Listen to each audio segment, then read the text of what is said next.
Assalamualaikum warahmatullahi wabarakatuh. Di sini kita akan membahas tentang materi fungi atau disebut juga dengan kata jamur. Sebelum membahas ciri-ciri jamur, kita perlu mengetahui tentang pengertian jamur. Nah, jamur berasal dari kata Latin yakni fungi. Menurut Campbell, fungi merupakan eukariota dan sebagian besarnya merupakan eukariota multiseluler.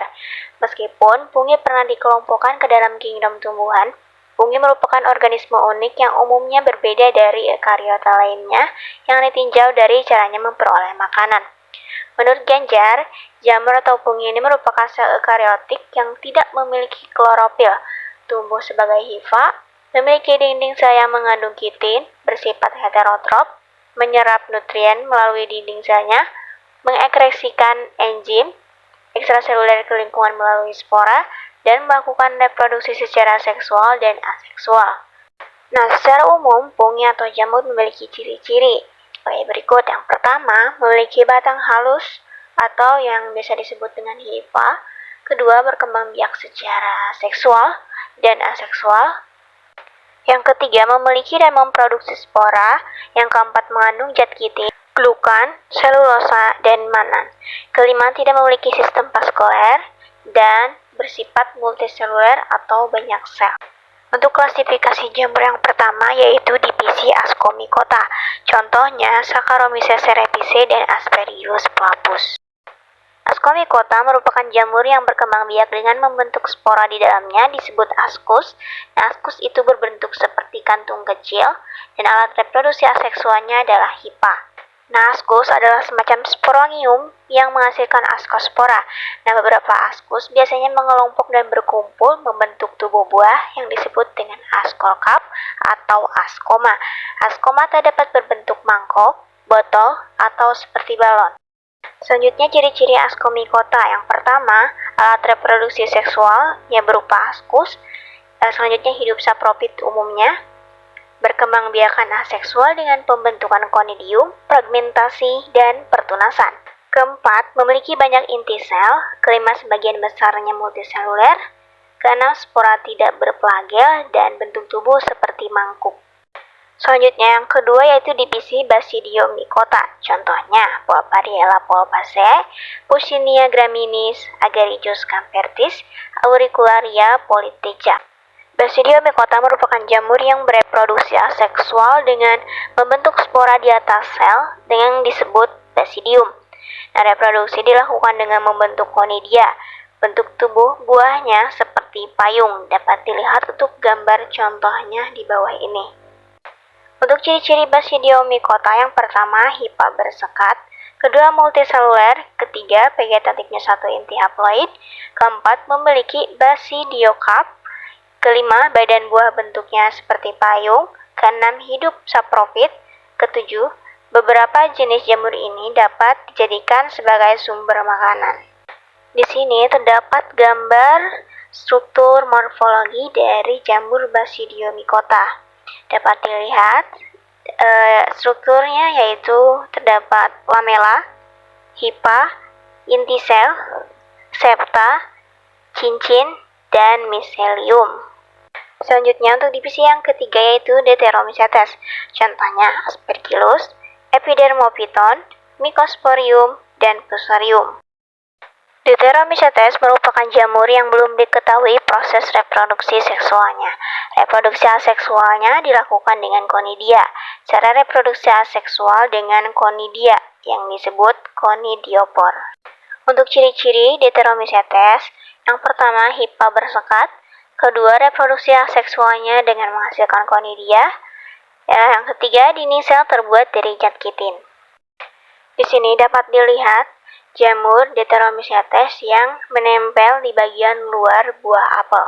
Nah, jamur Deuteromycetes ini bersifat sapropit di banyak jenis materi organik sebagai parasit pada tanaman tingkat tinggi dan perusakan tanaman budidaya dan tanaman hias. Jamur ini juga menyebabkan penyakit pada manusia, yaitu dermatokinosis atau biasa disebut hurap, dan panu, dan menimbulkan pelapukan pada kayu. Contoh jamur ini yaitu Monilia sitopila, yaitu jamur oncom. Sering digunakan untuk pembuatan oncom dari bungkil kacang. Monila juga dapat tumbuh dari roti dan sisa-sisa makanan. Divisi Zygomycotina.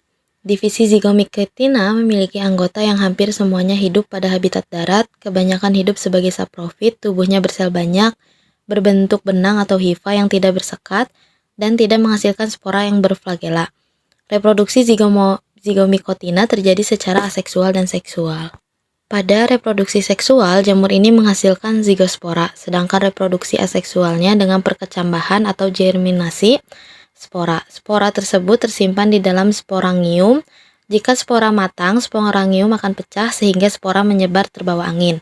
Apabila spora tersebut jatuh di tempat yang sesuai, maka spora akan tumbuh menjadi hifa baru. Zygomycotina memiliki beberapa jenis yang mudah dijumpai dalam kehidupan sehari-hari. Ciri-cirinya yaitu yang pertama memiliki hifa zoenositik atau bersekat dan tidak bersekat. Alat reproduksinya seksual berupa zigosporangium, membentuk zigospora, dinding sel tersusun dari zat kitin, hidup saprofit, miselium bercabang banyak, mempunyai haustoria, tidak memiliki zoospor, spora berupa sel-sel berdinding. Lalu ada divisi Chytridiomycota. Chytridiomycota merupakan jamur yang berproduksi dengan zoospora. Divisi ini sering disebut sebagai peralihan antara protista dan fungi. Chytridiomycota dinyatakan termasuk ke dalam kingdom fungi setelah membandingkan susunan DNA pada divisi tersebut.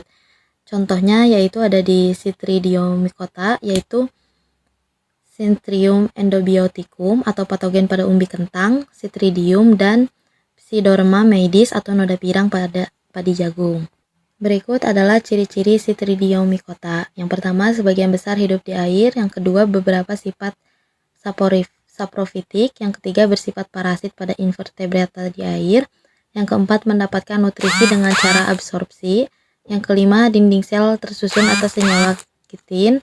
Yang keenam, memiliki hifa senositik. Yang ketujuh, berproduksi dengan membentuk zoospora berflagel. Lalu jenis simbiosis. Yang pertama ada lichenes. Lumut merupakan asosiasi simbiosis antara mikroorganisme fotosintesis dan jamur, di mana jutaan sel fotosintesis disimpan dalam massa hifa jamur. Lumut tumbuh di permukaan batu, batang kayu yang membusuk, pohon, dan atap dalam berbagai bentuk.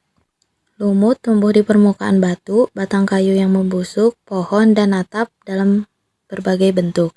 Mitra fotosintesis yaitu ganggang hijau uniseluler atau berserabut atau Cyanobacteria. Komponen jamur paling sering yaitu Ascomycete, tetapi 1 Glomeromycete dan 75 lichen Basidiomycete diketahui. Jamur biasanya memberi lichen bentuk dan struktur keseluruhannya, dan jaringan yang dibentuk oleh hifa merupakan sebagian besar massa lichen. Sel-sel alga atau Cyanobacterium umumnya menempati lapisan dalam di bawah permukaan lumut. Yang kedua ada mycorrhiza. Mycorrhiza simbiosis antara tumbuhan tingkat tinggi. Seiring dengan jamur mycorrhiza, semua spesies tanaman yang dipelajari hingga saat ini tampaknya mengandung endofit. Jamur atau bakteri simbiosis yang hidup di dalam daun atau bagian tanaman lain tanpa menyebabkan kerusakan. Kebanyakan jamur endofit yang teridentifikasi sampai saat ini adalah Ascomycete. Endofit jamur menguntungkan rumput tertentu dan tanaman bukan kayu lainnya dengan membuat racun yang menghalangi herbivora atau dengan meningkatkan toleransi tanaman inang terhadap panas, kekeringan, atau logam berat. Mempelajari bagaimana endofit jamur mempengaruhi tanaman berkayu, menguji apakah endofit daun bermanfaat bagi bibit pohon kakao, Theobroma kakao. Lalu ada peranan yang menguntungkan. Yang pertama, jamur sebagai pengurai. Yang kedua, jamur digunakan untuk mematangkan Roquefort dan keju biru. Yang ketiga, penggunaan ragi bagi manusia. Yang keempat, jamur memiliki nilai medis. Dan terakhir, pengurutan genom Gliocladium roseum. Lalu ada peranan merugikan. Yang pertama ada Pythium sebagai hama bibit tanaman yang menyebabkan penyakit rebah semai. Yang kedua, Phytophthora infestan menyebabkan penyakit pada daun tanaman kentang. Yang ketiga, Saprolegnia sebagai parasit pada tubuh organisme air. Yang keempat ada Albugo merupakan parasit pada tanaman pertanian. Yang kelima ada Pneumonia carini menyebabkan penyakit pneumonia pada paru-paru pada manusia. Lalu yang keenam ada Candida sp, penyebab keputihan dan sariawan pada manusia.